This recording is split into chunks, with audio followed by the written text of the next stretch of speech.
Today in Draw My Life, Terror in Pallet Town. Come, little children. First of all, Digimon or Pokemon? We know the most dangerous creature in the world is you when you get asked this question. But hey, if you are more of Digimon, don't worry. We'll love you just the same.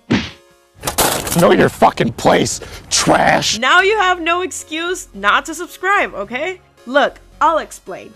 The world beyond Pallet Town is wide and dangerous, and you have to take a couple of Pokeballs to venture out on your own down the roads. However, like the brave soul you are, you step out of your comfort zone and set out on a great adventure, despite the stories that are told.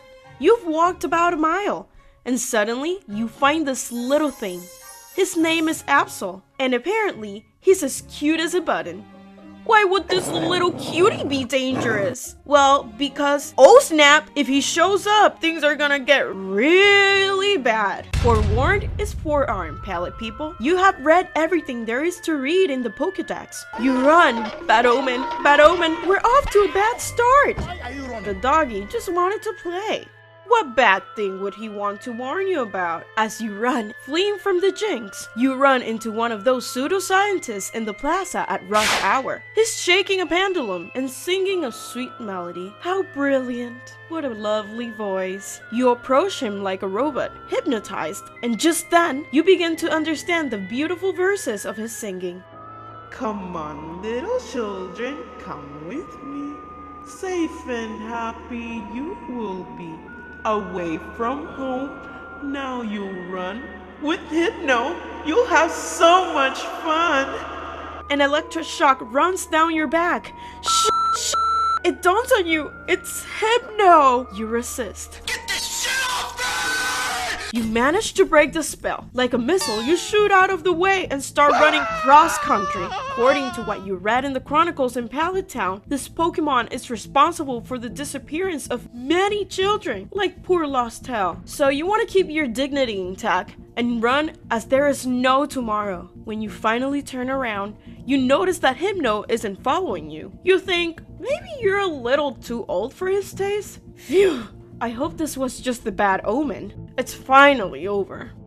However, every worthwhile drama life script has to have an unexpected and absurd twist. That's why, suddenly, the weather changes, the sky becomes overcast with a kind of blood-red curtain, and the wind begins to blow with unusual violence, like a Pokemonized Munch painting. The cold invades your body. You remember that scarf with the embroidery of the county hero, Ash Ketchum, that your Aunt Judy knitted with all her love. You didn't bring it, it's not my fault.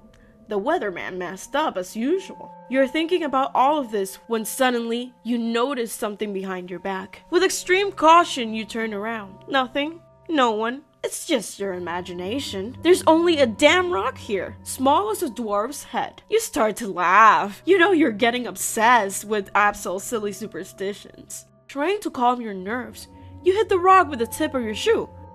However, when you strike, the drag is much bigger than you expected. It has very little to do with the small size. Pain seizes your body and you fall. At that moment, a large pink gas is released from the rock and it surrounds you.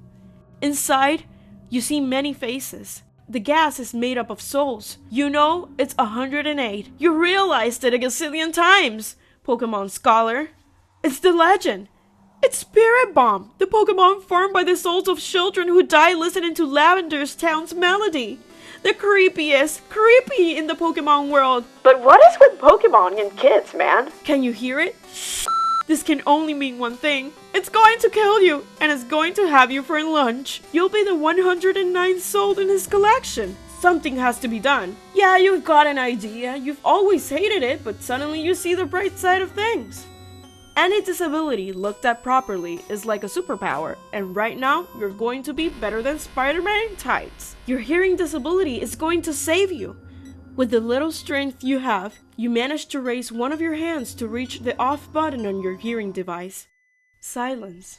When you stop listening to the melody, Spiritomb's power is interrupted, and you manage to regain all your strength. Thus, with an impulse, you jump and get out of the gas cloud. Let's run again, Usain Bolt. And the cardio you're doing today? What, Poke Addict? While you run, you notice in the distance that Hypno and the cloud of gas have joined forces, but they don't follow you. It makes you think that maybe both are in cahoots, and while the first one cheats and steals children, the other one eats them. You know, the usual in Pokemon. So, the weather has returned to its summer look. The cold has dissipated and the sky is bright blue.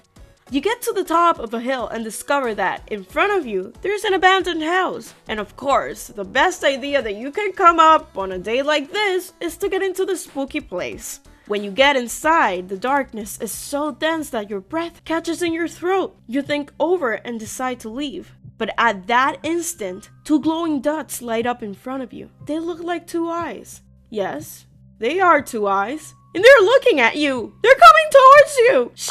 Now you see it. The dim light from outside lights it up. No, it's the ragdoll. The infernal possession. It's Banette. We jump hopelessly into the Toy Story, folks, and realize that Banette is angry. Her former owner dumped her, and I think she thinks you were the ungrateful one who left her at the Castilia City. I can tell because she's running at you with a butcher knife in her raggedy little hands and trying to slit your throat. How cute, right? You start dancing passionately, shattering the walls of the house. At a certain point, you must run into a load-bearing wall or something because the house is gonna go boom and turn you into Choco Krispies. You get saved by a miracle because you're our hero. And we also have the power of this story. You get out full of dust and manage to jump through the rubble. You sit down trying to catch your breath.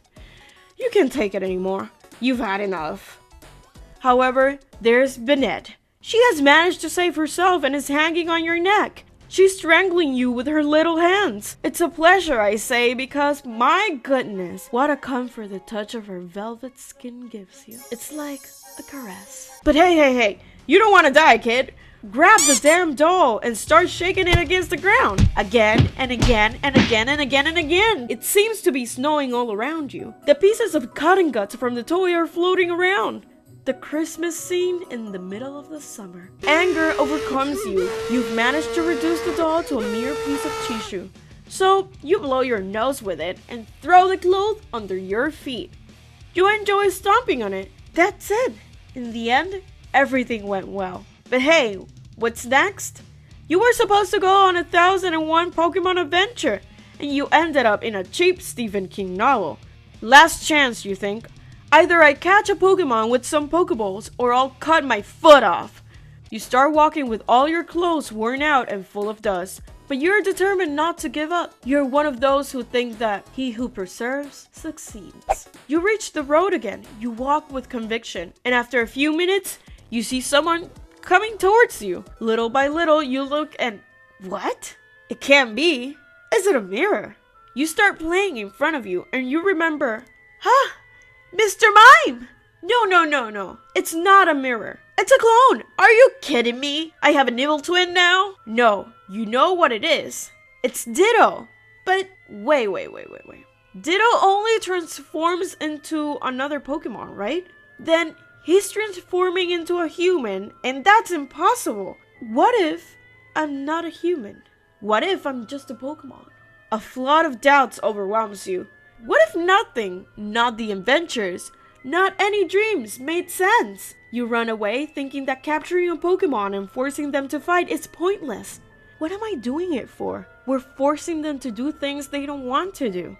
It's enslaving them. So much existential crisis has made you forget Ditto. You look back, but there's no one there anymore. Maybe it wasn't Ditto, and it was just a delusion caused by the fatigue and heartstroke of the summer wave. That was an eye-opener for you. Your destiny is to be a Pokemon master, but back then, you only thought of Pokemons as a kind of collectible. A bunch of pets to own and make them do things they probably didn't want to do. Nothing makes sense anymore. And angry, you return to Pallet Town. As you enter, the neighbors look at you. They probably think, you didn't even last 4 hours in your adventure! What a shame! And that's the reality. You only needed 4 hours to realize your destiny and your mission. Therefore, a few days later in Pallet Town, the PPU-CTH, The Pokemon United Party Against Human Tyranny was registered in the political associations, and it began its crusade to abolish the slavery of Pokemon in every corner of the planet. Initially, the attitude was mild, and its work consisted of organizing awareness-raising rallies. However, violent attacks on its members were on the rise. This led to the radicalization of one wing of the party, and the rest is history. Fire attacks on Pokemon gyms, threatening paintings in police stations and Pokemon centers, vandalism on monuments to Ash Ketchum, and a long etc. Did you know the story of the Pokemon Party? Do you think the slavery of these celestial beings should be abolished? Leave it in the comments and don't forget to subscribe and like us if you can't stand the Lavender Town tune. See you in the next one.